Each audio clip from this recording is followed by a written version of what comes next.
I'm Atra Al-Nashar in Washington. President Trump again pushing back the date for when his April 2nd Liberation Day tariffs will take effect for countries that do not strike deals with the United States. Stocks reacting negatively Monday to news of the president starting to issue letters to nations informing them they'll be subject to those tariffs. President Trump restarting the process of unilaterally setting tariffs for some top trading partners and allies. We have these beautiful letters that the president has signed. This one is to the President of the Republic of Korea. We also have another letter to the Prime Minister of Japan as well. Both countries will be receiving a 25% tariff rate. Instead of taking effect on the president's July 9th deadline, those tariffs will now start August 1st. The letters acknowledge the new tariffs don't solve the fundamental problem the president set out to fix. Please understand that the 25% number is far less than what is needed to eliminate the trade deficit disparity we have with your country, the president writes. And it'll all happen very quickly. 1 week after rolling out his April 2nd Liberation Day tariffs, the president announced a 90-day pause during which they would be temporarily lowered to 10% to give countries except China time to negotiate. We've got 90 deals in 90 days, possibly pending. As of Monday, only 2 deals have been reached. I think what President Trump is concerned about is the quality of the deals, not the quantity. Getting any deals with countries opposing the president's tariff strategy appears to be increasingly difficult as trading partners take collective stands against it.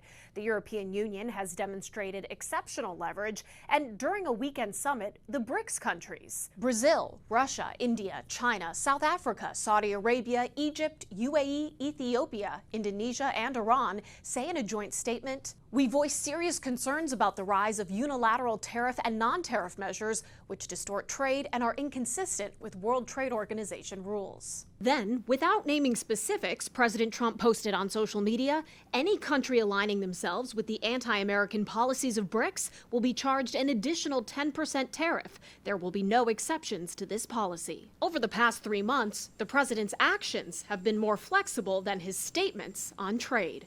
In Washington, I'm Atra Al-Nashar reporting. Later this morning, President Trump says he plans to announce trade deals with at least 7 countries, with more set to be released this afternoon. Of course, earlier this week, Trump did threaten to impose those reciprocal tariffs to levels set in April if some countries did not strike a trade deal, with the first payment due August 1st. That is fast approaching, folks. Well, joining us right now to discuss is former Trump White House economic advisor Steve Moore. Good morning to you, Steve. Good morning, Jan. All right, what do we know about the announcement today? What can we expect? Well, you know, Trump announced this new round of tariffs a few days ago, and of course the market reacted very negatively. Every time Trump talks about new tariffs, the market comes down. But on the other hand, Jan, every time he announces a trade deal with one of these major countries, the stock market goes up. And so if as we expect that there's going to be an announcement of several trade deals with major countries, I think you'll see a nice bounce in the market. The markets and investors will like that. But I don't know the details yet. Well, I'll find out. This has to do with countries like Japan, Korea, a lot of the Asian countries that Trump feels have not created a level playing field with the United States. Yeah, and as you've said, this was bottom line, not about tariffs, but about using leverage to secure better trade deals for American workers and also that's exactly reshore critical U.S. industries.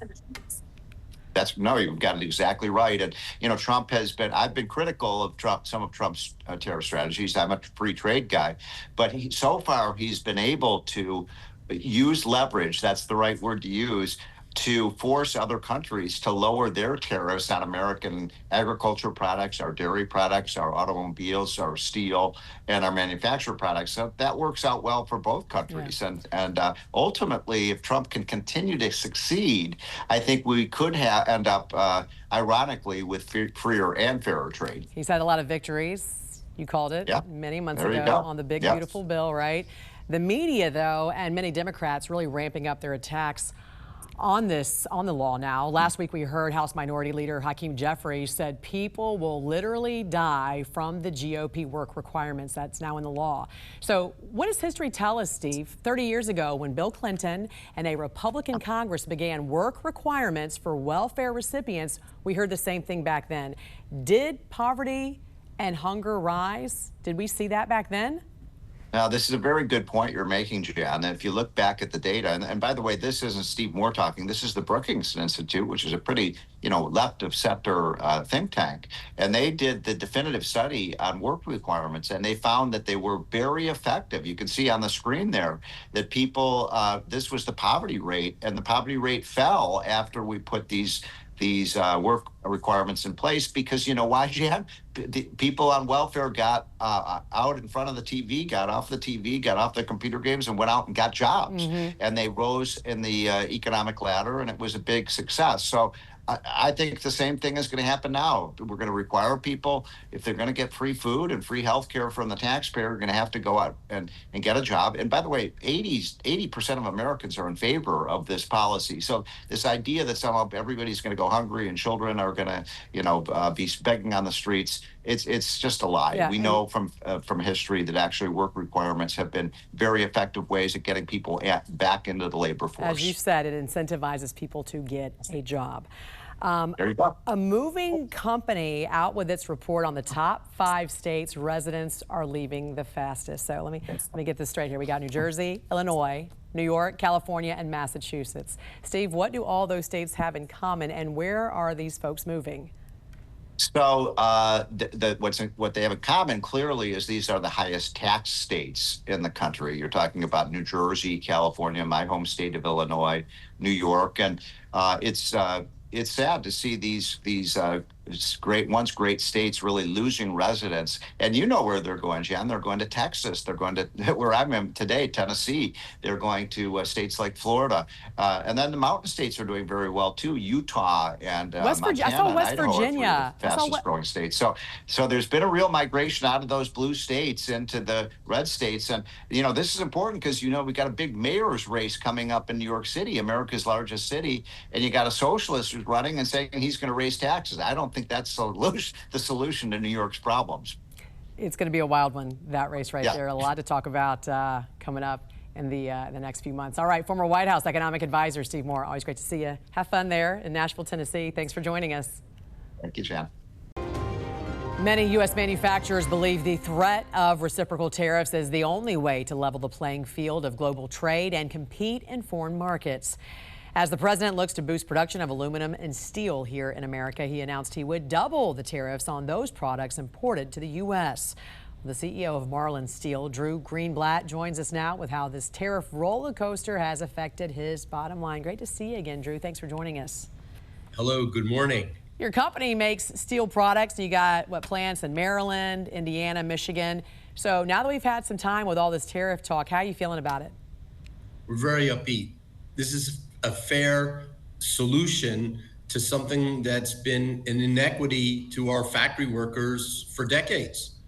I mean, for 30, 50 years, we've had a program where it's just not right what we're doing to the American factory worker. We're finally leveling the playing field. We're finally getting into a situation where companies that are bringing things in from overseas, using slave labor, using subsidized steel, using subsidized labor, they can't just dump it in America. And by doing that, you're going to create more American jobs. You're going to create a thriving middle class. You're going to restore communities back to where they used to be. It's about time. We've only built in America since I bought the company 28 years ago, and we only use American steel. It's the right thing to do.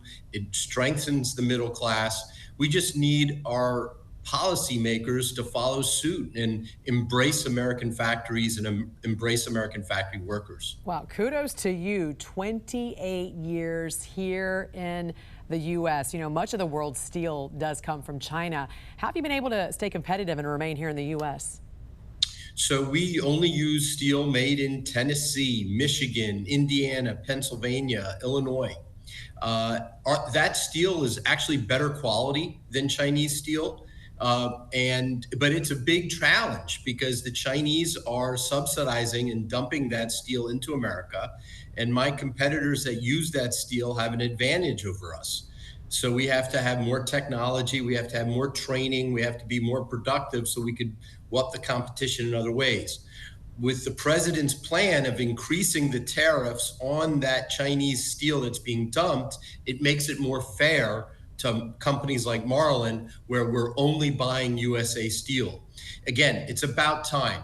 We need policies that protect American factory workers, and we're starting to see it now. It's a blessing. It's going to create strong, thriving middle-class communities. How are your employees right now feeling about the future? The employees are stoked. I mean, they see this as an opportunity for them to have a better, more confident future. We're not going to have a situation where, you know, they're constantly getting dumped on, and by that happening, we offer less overtime, we offer less hours. We can't create nice career paths. Obviously, if you make the level playing field that we all deserve here in America, then what's going to happen is our employees are going to have wonderful avenues to thrive and prosper and, you know, get another car, buy a bigger home. It's an exciting time. We're very optimistic about the future. And also you can grow your business and hire more employees, which will also in turn help the American economy. Have you already seen an immediate impact on your business? We have gotten a number of jobs. We've also received a number of very large inquiries. We're negotiating them right now. We're enthusiastic about these outcomes. We've already gotten some wins, and we're excited about the future. I mean, we saw 5 tractor trailers of steel roll in the other day simply because of the Trump tariffs. Wow. This is having a positive impact, and we're excited about the future because, again, the playing field's being leveled. That's all we're looking for. We're not looking for an advantage. We're not looking for subsidies. Just give us a level playing field, and my team will whoop them. We will just thrive and prosper. We're going to do great things. We just need that level playing field. And hopefully we see 28 more years out of Marlin Steel from you. All right, CEO of Marlin Steel, Drew Greenblatt, thank you so much for joining us this morning. Thank you.